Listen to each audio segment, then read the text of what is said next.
لمن کان لہو اہلن، لیکن یہ عذاب قبر اس کے لیے ہوگا جو اس کا اہل ہے،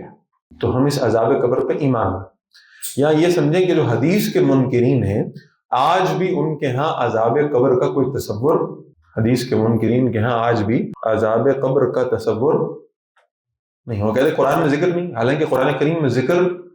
ہے، براہ راست نہیں ہے، بالواسطہ عذاب قبر کا ذکر قرآن کریم میں آیا ہے۔ اور اہل سنہ والجماعہ کا تفسیری اجماع ہے اس بات پر کہ سورۃ الفرقان کا جو آخری رکوع ہے، اس رکوع میں جہاں پہ یہ الفاظ آتے ہیں کہ ہم ان کے عذاب کو قیامت کے دن دگنا کر دیں گے، بڑھا دیں گے، وَيُضَاعَفْ لَهُ الْعَذَابُ يَوْمَ الْقِيَامَةِ، ہم قیامت کے دن ان کے عذاب کو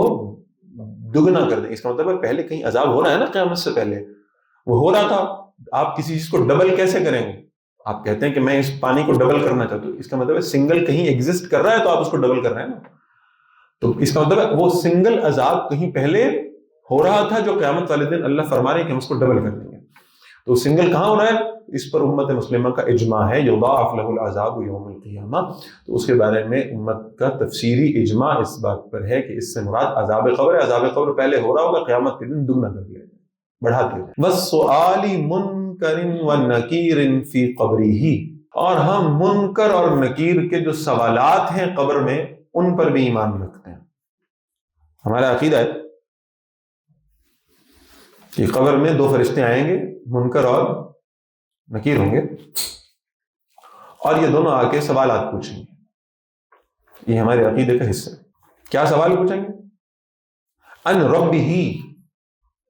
رب کے بارے میں، اس کے رب کے بارے میں، ودینہ، اور اس کے دین کے بارے میں، ونبیہ، اور اس کے